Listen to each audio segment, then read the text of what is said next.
Assalamu alaikum. Now this is the third part of the video of the essence of Hajj, the message that we take back home. I know کہ یہ topic ہی ایسا ہے کہ اس میں time مجھے لگ رہا ہے and I'm trying to make it shorter and shorter, but topic جب آپ کا اتنا important ہوتا ہے تو آپ کو time بھی لگتا ہے. اور میں جو essence ہے اور جو message دینا چاہتی ہوں حج کا، تو اس میں بیک گراؤنڈ بتانا، حج کیسے کرتے ہیں بتانا بہت ضروری ہے. اور پھر میں میسج کو بہت زیادہ چھوٹا نہیں کرنا چاہتی تھی کہ میں بالکل 2 منٹ کا ایسنس رکھوں، تو اس وجہ سے میں اس میں تھوڑا سا ڈیٹیل میں بات کرنا چاہ رہی تھی. That's why I thought to make my third video. So I hope کہ آپ بور نہیں ہو رہے، آپ لوگ کو انڈرسٹینڈ ہو رہا ہے کہ میں اسٹیپ بائی اسٹیپ کس بات پر آنا چاہ رہی ہوں. اور چیز کا مزہ سمجھنے کا اسی وقت آتا ہے جب اس کو بیسک سے لے کر اس کا بیک گراؤنڈ بتایا جائے اور اس کے بعد پھر اس کی اینڈنگ سمری کی جائے، اور پھر آپ کو ایک پراپر میسج ملتا ہے، ایک پراپر گائیڈنس ملتی ہے. تو بیسیکلی حج جو ہے وہ سنت ابراہیمی کا ایک فٹ سٹیپ ہے جو ہم فالو کرتے ہیں. آپ سب کو پتہ ہے کہ حضرت ابراہیم علیہ السلام جو ہے محمد صلی اللہ علیہ وسلم کے دادا لگتے ہیں. اگر ان کی نسل دیکھی جائے تو وہ جو ہے ان میں سے ہیں، اور ان کے جو ہے جو سب سے مطلب بیسک نبی ہیں، جس میں جو ہے جن سے تمام نسل چلی ہے تمام انبیاء کی. آگے جا کر ہم جب دیکھتے ہیں جو حضرت اسماعیل اور حضرت اسحاق ان کے جو بیٹے تھے، تو حضرت اسماعیل حضرت اسحاق رضی اللہ عنہ جو ہیں 2 بیٹے تھے حضرت ابراہیم کے. تو حضرت اسحاق جو ہیں وہ حضرت سارہ رضی اللہ عنہ سے ہوئے تھے، اور حضرت اسماعیل جو ہے حضرت ہاجرہ رضی اللہ عنہ سے ہوئے تھے. تو یہ 2 بیٹے تھے. پہلے حضرت اسماعیل علیہ السلام پیدا ہوئے تھے، اور پھر وہ حضرت سارہ سے پیدا ہوئے، حضرت ہاجرہ رضی اللہ عنہ سے پیدا ہوئے. اور پھر اللہ تعالیٰ کے حکم سے حضرت ابراہیم ان کو مکہ کے حدود میں چھوڑ آئے. جب اللہ تعالیٰ کا حکم ہوا تو اس وقت جو ہے حضرت ہاجرہ رضی اللہ عنہ کی گود میں حضرت اسماعیل علیہ السلام تھے، جو کہ بہت چھوٹے تھے، شیرخوار بچے تھے، یعنی کہ اپنی ماں کا دودھ پیتے تھے. تو جب وہ وہاں پر گئے تو جو ہے ان کے پاس کچھ بھی نہیں تھا کھانے پینے کو، اور کچھ ایسی چیزیں نہیں تھی جس سے وہ سروائیو کر سکے، کیونکہ اللہ تعالیٰ کا حکم تھا. تو حضرت ابراہیم علیہ السلام حضرت حاجر رضی اللہ عنہ کو جہاں پر آج خانہ کعبہ ہے مکہ میں، وہاں پر چھوڑ جا رہے تھے. ان کے پاس ایک مشکیزہ تھا پانی کا اور کچھ کھجوریں تھیں. تو حضرت حاجرہ رضی اللہ عنہ کافی پریشان ہو گئی کہ حضرت ابراہیم علیہ السلام مجھے اس طرح کیوں چھوڑ کے جا رہے ہیں ایک چھوٹے سے بچے کے ساتھ، حضرت اسماعیل علیہ السلام کے ساتھ. تو وہ انہوں نے ان کا کافی دور تک پیچھا کیا.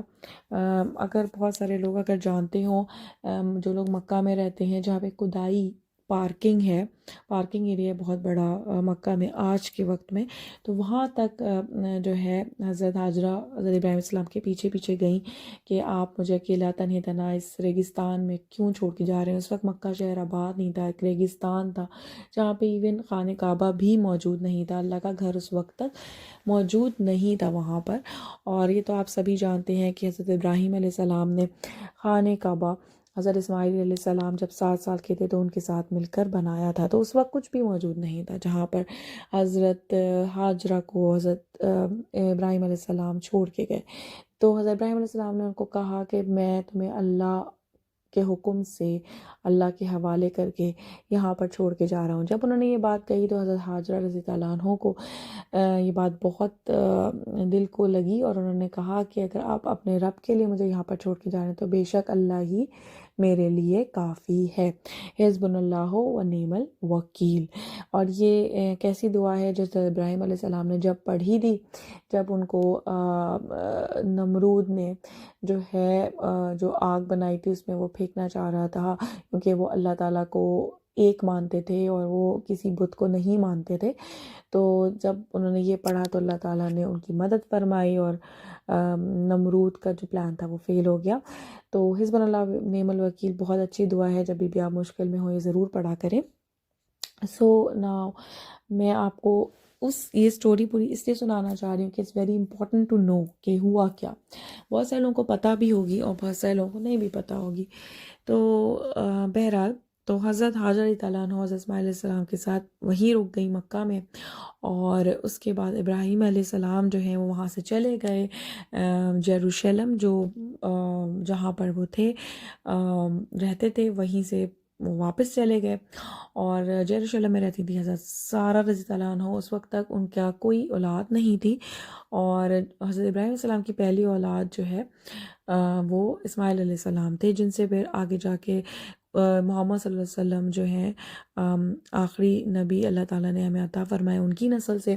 اور حضرت اسحاق علیہ السلام جو ہیں وہ بعد میں پیدا ہوئے تھے حضرت سارہ رضی اللہ عنہ سے، جو کہ اب میں اس کی ڈیٹیل میں نہیں جاتی. وہ بہت بوڑھی ہو گئی تھی، اس کے بعد ان کو کافی دیر میں اولاد ہوئی، اور ابراہیم علیہ السلام بھی بوڑھے ہو گئے تھے، اور 2 فرشتے جو ہیں وہ آئے تھے، اور انہوں نے جو ہے حضرت ابراہیم علیہ السلام کو خبر دی تھی کہ لوط علیہ السلام کی جو قوم ہے ان پر عذاب آنے والا ہے، کیونکہ وہ گے اور لیسبوازم کے شکار ہو گئی تھی ان کی قوم، جو کہ جارڈن کے پاس آباد تھی، جہاں پر ہم ڈیڈ سی کو دیکھتے ہیں، وہیں پر ہی قریب ان کی بستی تھی جس پر عذاب آنے والا تھا. تو وہ 2 فرشتے ابراہیم علیہ السلام کے پاس آئے تھے، کیونکہ وہ کھانا نہیں کھا رہے تھے 1 ہفتے سے، کیونکہ حضرت ابراہیم علیہ السلام کی عادت تھی کہ جب ان کے گھر میں کوئی مہمان آتا تھا تبھی وہ کھاتے تھے. تو جب فرشتے آئے تو وہ انسانی شکل میں جب آئے تو انہوں نے جو ہے ایز اے مہمان آئے تاکہ حضرت ابراہیم علیہ السلام کچھ کھانا کھا لیں. پھر انہوں نے خوشخبری بھی دی کہ آپ کو اللہ تعالیٰ اولاد دے گا. تو حضرت سارہ رضی اللہ عنہ اس بات پہ بہت ہنسی بھی کہ ہمیں کس طرح اولاد ہوگی، لیکن ابراہیم علیہ السلام جو ہیں وہ بھی بوڑھے ہو گئے اور میں بھی بوڑھی ہو گئی ہوں. تو انہوں نے کہا کہ اللہ تعالیٰ کے لیے کچھ مشکل نہیں. جیسے یہ سوکھی بیل ہے، وہ ایک سوکھی سی بیل تھی ان کے گھر میں، تو وہ ہری ہو گئی، فرشتوں نے ان کو دکھایا. تو اسی طریقے سے اللہ تعالیٰ جو ہے آپ کو بھی اولاد دے سکتا ہے، بھلے کہ آپ بوڑھی ہو گئی ہیں اور آپ کے اندر اب وہ طاقت نہیں ہے، اور آپ کہ اس اسٹیج پر ہیں کہ اب اولاد نہیں کر سکتے، لیکن اللہ جو چاہے وہ کر سکتا ہے. پر حضرت اسحاق علیہ السلام سے بعد میں یعقوب علیہ السلام ہوئے. یعقوب علیہ السلام کے بیٹے تھے یوسف علیہ السلام. یوسف علیہ السلام اور باقی ان کی جو آگے نسل چلی، پھر جتنے بھی تمام انبیاء تھے پھر وہ ان کی نسل سے ہوتے گئے. تو اس طرح سے ایک سلسلہ انبیاء کا چلا. تو بیسیکلی یہ تو میں نے آپ کو روٹس بتائی.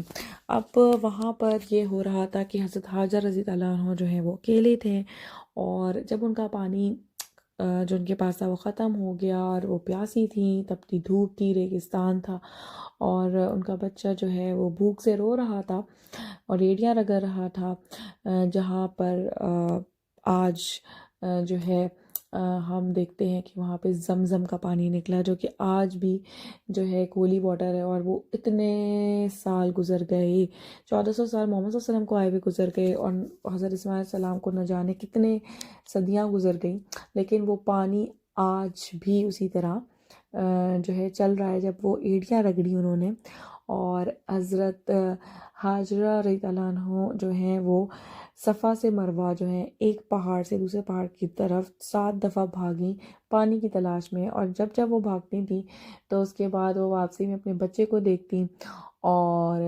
اللہ کے گھر کو دیکھتی کہ جو ہے اس وقت اللہ کا گھر نہیں بنا ہوا تھا، لیکن ان کو پتہ تھا کہ مطلب اللہ تعالیٰ ہے. تو وہ اپنے بچے کو دیکھتی اور اللہ تعالیٰ کی مدد کو وہ پکارتی.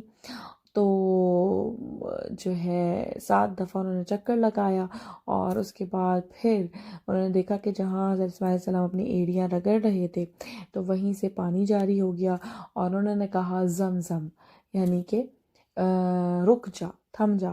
تو پھر زمزم جو ہے وہ رک گیا. آئی مین ٹو سے کہ وہ اگر نہ رکتا تو وہ اتنا پانی ہوتا کہ سیلاب ہی آ جاتا، تو وہ اپنی ایک پرٹیکولر جگہ رک گیا. تو وہ پانی اتنا زیادہ تھا کہ اگر وہ اوور فلو ہوتا تو شاید سیلاب آ جاتا. تو وہ اپنی جگہ، جیسے انہوں نے کہا زمزم، تو وہ اپنی جگہ رک گیا. تو اللہ تعالیٰ نے ان کی اس چیز کو اتنا زیادہ پسند کیا کہ آج جب ہم طواف کرتے ہیں خانہ کعبہ کا تو اس کے بعد جو ہے ہم صحیح کرتے ہیں، اور حضرت حاجر رضی اللہ عنہ نے جو اللہ تعالیٰ جب فار ایگزامپل آپ یہ سوچیں کہ ایک عورت جو کہ ہمارے دور میں ایک آج تو پھر بھی اسٹرانگ ہے، لیکن اس زمانے میں بھی جو ہے عورت ایک کمزور تھی، اور جسمانی حیثیت سے آج بھی وہ کمزور ہے. آئی مین ٹو سے کہ اس کی فزیک مین کی طرح اتنی اسٹرانگ نہیں ہے، ٹھیک ہے، لیکن اللہ تعالیٰ ہر انسان کو، چاہے وہ مرد ہو یا عورت ہو، اس کو اس بنا پر ترجیح دیتے ہیں، توکل کی بنیاد پر.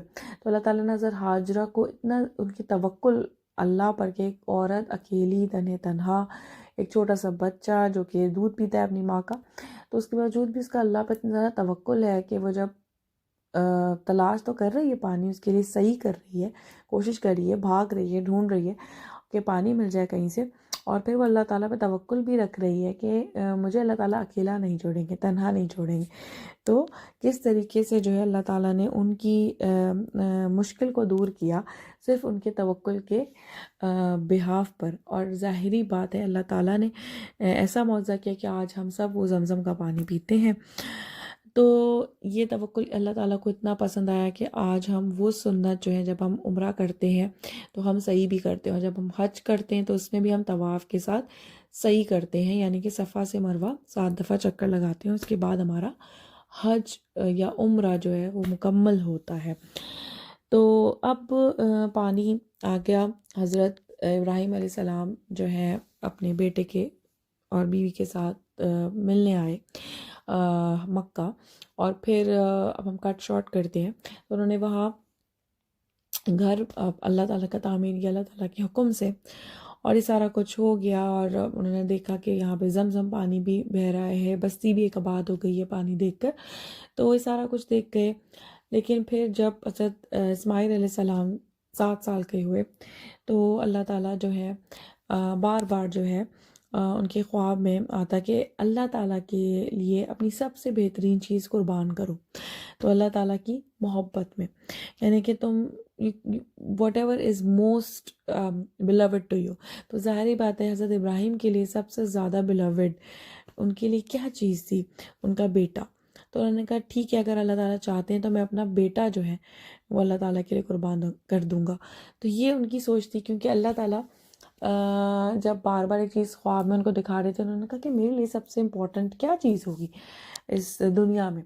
تو ظاہری بات ہے ایک باپ کے لیے اس کی اولاد ہوگی. تو انہوں نے کہا کہ میرے پاس تو یہی میرا سب کچھ ہے، اور کیا ہے، نہ میرے پاس مال ہے، نہ دولت ہے، نہ کچھ ہے، میری اولاد ہی ٹھیک ہے. اگر اللہ چاہتے ہیں تو میں اپنی محبت جو میں اللہ تعالیٰ سے کرتا ہوں اس کے بیچ میں میری اولاد نہیں آ سکتی. میری محبت اللہ تعالیٰ کے لیے پیور ہے. تو اگر اللہ تعالیٰ یہ ایویڈنس دیکھنا چاہتے ہیں تو بے شک میں اپنی اولاد بھی اللہ کی محبت میں میرے لیے کچھ حیثیت نہیں رکھتی. تو میرے لیے سب سے بلیوڈ یہ ہے تو میں اس کو قربان کر دوں گا. تو اب وہ اس نیت سے، ارادے سے جو ہے وہ آئے تھے مکہ، اور انہوں نے جو ہے حضرت حاجرہ کو بتایا نہیں، بس انہوں نے کہا بس میرے بیٹے کو تیار کر دو، مجھے اسے کہیں لے کر جانا ہے. اب شیطان جو ہے وہ اس نے جو ہے اپنا کام تو کرنا تھا، تو اس نے جو ہے وہ انسانی روپ میں شکل بنا کر آیا. تو اس نے جو ہے حضرت حاجرہ رضی اللہ عنہ کو ورگلایا، اور حضرت ابراہیم علیہ السلام کو ورگلایا، اور جو ہے حضرت اسماعیل علیہ السلام کو ورگلایا. کیا ورگلایا کہ اللہ تعالیٰ دیکھو تم سے کیا کام کروا رہے ہیں. کوئی حضرت ابراہیم علیہ السلام کو کہ کوئی اپنے بیٹے کو بھی اس طرح قتل کرتا ہے کیا، ایسے مارتے تھا کیا. تو یہ تو ان کا ٹیسٹ ہو رہا تھا نا، لیکن اللہ تعالیٰ نے تو ایسے نہیں ہونے دینا تھا. تو لیکن ظاہری بات ہے جب آپ کو اپنا اینڈ نہیں پتا تو آپ اس وقت جب شیطان آپ کو ورگلائے گا تو آپ بھی سوچنے پہ آ جاؤ گے. جیسے آج ہم اپنی زندگی کے کانسیکوینسز میں یہ سوچنے پہ مجبور ہو جاتے ہیں کہ نہیں ہم ایسا کیوں کریں، اور اللہ تعالیٰ جو ہے ہم سے ایسا کیوں کروا رہے ہیں. تو ظاہری بات ہے ان کو تھوڑی پتہ تھا کہ اس وقت دمبا حاضر ہو جائے گا، وہ تو بعد میں ہوا. لیکن اگر آپ ابراہیم علیہ السلام کی مائنڈ سے سوچیں تو ان کے لیے اگر شیطان اس روپ میں آئے اور کہے کہ بھئی اللہ تعالیٰ تمہاری اولاد قربان کرنا چاہتا ہے تو یہ کیا بات ہو گئی، تم کیوں کرو گے، تم یہ کام مت کرو، یہ غلط ہے. تو انہوں نے جو ہے پتھر پکڑا، کنکر مارا اس کو کہ تم جو ہے میں اللہ تعالیٰ کی راہ میں جو ہے کچھ بھی کر سکتا ہوں. تو انہوں نے کنکر مارا. اسی طریقے سے جو ہے حضرت حاجرہ کو اس نے اسی طرح ورگلایا. تو انہوں نے بھی کہا کہ اگر اللہ کے لیے ہے تو ہمیں اپنا سب کچھ قربان ہے.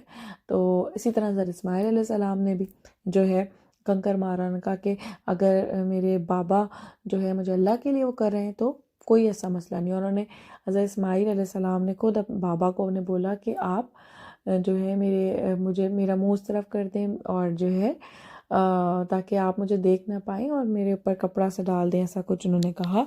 اور پھر حضرت ابراہیم علیہ السلام کے ظاہر بات ہے بہت مشکل تھا کہ وہ اپنے بیٹے کو اس طرح سے چھری سے اس طرح کریں. تو پھر جیسے ہی انہوں نے اللہ سے بولا کہ اللہ کیا آپ یہ سمجھتے تھے کہ میں جو ہوں آپ کی محبت میں کسی اور کو شریک کر لوں گا؟ میرا بیٹا آپ کی محبت میں شراکت دار نہیں ہے. تو جب انہوں نے اللہ اکبر پڑھ کر کے چھری پکڑی تو اللہ تعالیٰ نے فوراً دمبا پیش کر دیا. اور جب انہوں نے اپنی آنکھوں کی پٹی کھولی تو انہوں نے دیکھا کہ اسماعیل علیہ السلام جو ہیں وہ بیٹھے ہوئے ہیں اور ان کے جگہ جو ہے دمبا جو ہے وہ حلال ہو گیا، اللہ کی راہ میں قربان ہو گیا. تو اس طرح اللہ تعالیٰ نے جو ہے ابراہیم علیہ السلام کی جو پکی محبت اور سچی محبت تھی اس کو اس طرح سے آج بھی ریوائیو کرتے ہیں ہم لوگ حج جب کرتے ہیں. تو بیسیکلی ہمیں اس کا ایسنس کیا ملتا ہے کہ اللہ تعالیٰ پہ توکل، ہمیں جو ہے صرف اللہ تعالیٰ پہ توکل کرنا چاہیے، چاہے کوئی بھی مشکل ہو، چاہے ہمیں کچھ نظر نہ آ رہا ہو، چاہے دنیا میں کچھ بھی ہو جائے، واٹ ایور ہیپنس، ہمیں اللہ تعالیٰ سے محبت کا جو ایک روٹ ہے وہ نہیں چھوڑنی. اللہ تعالیٰ پہ توکل یعنی کہ اعتماد کرنا کہ ہر مشکل میں اللہ ہی ہماری مدد کرے گا، اس چیز کو ہم نے اپنی زندگی سے نہیں نکالنا. جیسے کہ حضرت حاجرہ نے نہیں نکالا تو ان کے لیے زمزم اللہ تعالیٰ نے جو ہے روا کر دیا، جو آج بھی صدیوں تک اور قیامت تک انشاءاللہ اسی طرح سب کو پانی پلاتا رہے گا اور ہم پیتے رہیں گے انشاءاللہ. اور اسی طریقے سے جب ہم دیکھتے ہیں کہ جب محبت کا تقاضا آیا تو ہمیں حضرت ابراہیم علیہ السلام سے سیکھنا چاہیے کہ جب شیطان ورغلانے آیا ان کو تو انہوں نے اسے کنکر مارا. اور ہم یہی چیز اپنے حج میں کرتے ہیں کہ ہم شیطان کو کنکر مارتے ہیں کہ ہم تمہارے ورغلانے میں نہیں آئیں گے، ہم حضرت ابراہیم علیہ السلام کی راہ پہ چلیں گے اور ہم جو ہے وہ اللہ کی محبت میں کسی کو شریک نہیں کریں گے، چاہے وہ ہماری جان ہو، چاہے وہ ہماری مال ہو، چاہے وہ ہماری اولاد ہو، چاہے وہ کوئی بھی ایسی چیز ہو جو ہمیں سب سے زیادہ عزیز ہو اس دنیا میں، لیکن ہم اللہ تعالیٰ کی محبت میں ہر وہ چیز قربان کر دیں گے جو ہمیں عزیز ہو. اور بے شک اللہ تعالیٰ جو ہے وہ آپ سے آپ کی پیاری چیز کبھی لے گا نہیں، وہ تو صرف دیکھ رہا ہوتا ہے کہ کیا آپ دے دو گے، وہ صرف چیک کر رہا ہوتا ہے، وہ ایک آپ کا لٹمس ٹیسٹ کر رہا ہوتا ہے. اگر ایسا ہوتا تو حضرت ابراہیم علیہ السلام جب انہوں نے اپنی چھری رکھی تو اسماعیل علیہ السلام تو اس دنیا میں نہیں ہونے چاہیے تھے، جب انہوں نے چھری جب پھیرنی چاہیے تو دمبا نہیں آنا چاہیے تھا. تو اللہ تعالیٰ کوئی ہمارے انسانوں کے خون کا پیاسا نعوذ باللہ نہیں ہے، لیکن وہ آپ کا ایک لٹمس چیک کر رہا ہوتا ہے کہ آپ کس حد تک جا سکتے ہو اللہ کی محبت میں. تو بے شک اللہ تعالیٰ رحیم ہے، کریم ہے، وہ کبھی ہمیں تکلیف نہیں دینا چاہتا. اور ہم جب قربانی کرتے ہیں تو ہم اللہ تعالیٰ کی سنت کو پروو کرتے ہیں جو اللہ تعالیٰ نے حضرت ابراہیم علیہ السلام کے تھرو ہمیں بتائی ہے کہ جو ہے اپنی محبت کو اللہ تعالیٰ کے لیے اتنی زیادہ کرو. اور اس بات کو ہم بار بار بیسکس کو ریوائز کرتے ہیں تاکہ ہم اپنی روٹس کو نہ بھولیں، یعنی کہ جو حضرت ابراہیم علیہ السلام نے فالو کیا ہم وہ نہ بھولیں. تو توکل حضرت حاجرہ اور حضرت ابراہیم علیہ السلام کا تھا، وہی توکل اور وہی محبت ہمیں اللہ تعالیٰ سے پیدا کرنی ہے.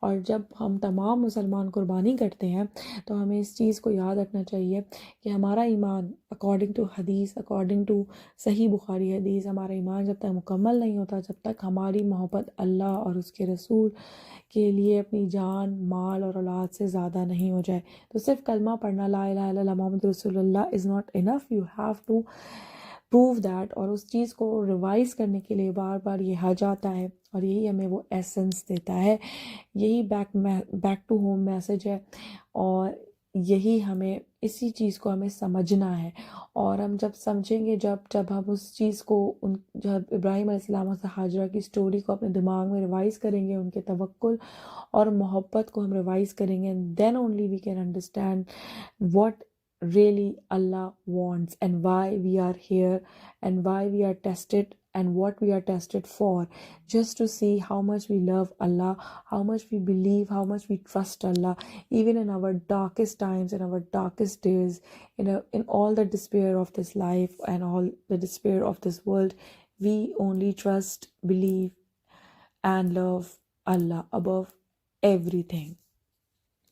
So that was my message in essence back home. میں اپنی نیکسٹ ویڈیو میں اپنی پرسیپشن شیئر کروں گی طواف کے بارے میں اور سعی کے بارے میں، جو ہم نے آج تھوڑا بہت ڈسکس کیا، اس کو ڈیٹیل میں ڈسکس کریں گے. پلس ہم ناخن کیوں کاٹتے ہیں، بال کیوں کاٹتے ہیں، اس کا کیا ریزنز ہو سکتے ہیں، ان تمام چیزوں کے بارے میں، روزے کے بارے میں، یہ تمام چیزیں میں اپنی نیکسٹ ویڈیو میں شیئر کروں گی. آج کے لیے بس اتنا ہی. آئی نو ویڈیو کچھ لمبی ہو گئی، لیکن میسج بہت امپورٹنٹ تھا، اور اس کے لیے بیک گراؤنڈ اسٹوری اور ہسٹری کو جاننا بہت امپورٹنٹ تھا. آئی ہوپ کہ ہم سب جو ہے اس میسج پر جو اللہ تعالیٰ ہمیں بار بار ریوائز کرواتے ہیں اس پر عمل کر سکیں، اور اپنے دل میں اللہ تعالیٰ کی محبت اور ایمان کو بار بار اس کو جو ہے ریئلائز کروا سکے اپنے دل کو، کہ ہم نے اپنے ایمان کو اسی طرح سے تازہ رکھنا ہے اور اپنی محبت کو بڑھانا ہی بڑھانا ہے اللہ کے لیے. Thank you so much for listening me. Thank you so much for liking and sharing my video. And Eid Mubarak to everybody. Hajj Mubarak to all those who are doing. اور جو لوگ نہیں کر رہے، اللہ تعالیٰ آپ کو کروائے حج، اور جو قربانی کر رہے ہیں اللہ تعالیٰ آپ کی قربانیوں کو قبول کرے. دعاؤں میں یاد رکھیے گا، اپنا بہت خیال رکھیے گا. اللہ حافظ. اینڈ انشاءاللہ میں اپنے نیکسٹ ٹاپک میں اس بات کو بھی کور کروں گی کہ ویج اور نان ویج کا ایک بہت بڑا کانسیپٹ ہے، کہ لوگ نان ویج کھانا اس لیے بھی نہیں پسند کرتے کہ وہ سمجھتے کہ ایک اینیمل پہ ایک ظلم ہے اس کو قربان کرنا، تو ایک تکلیف دہ عمل ہے، بلا بلا. تو ہم اس کانسیپٹ کے بارے میں ڈیٹیل میں ڈسکس کریں گے، اور اس چیز کو میں ابھی اس ویڈیو میں چھیڑنا نہیں چاہتی، but I am gonna talk and we will talk about the conception and misconception about slaughtering animals. And I just want to say one thing, that Islam is the religion of nature, and if it is a religion of nature and it's a natural religion to follow, then it will never go against nature. So that's what I would say. اور اس چیز کے بارے میں ہم اپنی next video میں discuss کریں گے. سو اب تک کے لیے اتنا ہی، اور فالو کرتے رہیں، شیئر کرتے رہیں. انشاءاللہ we will share some good knowledge in this channel. Thank you so much.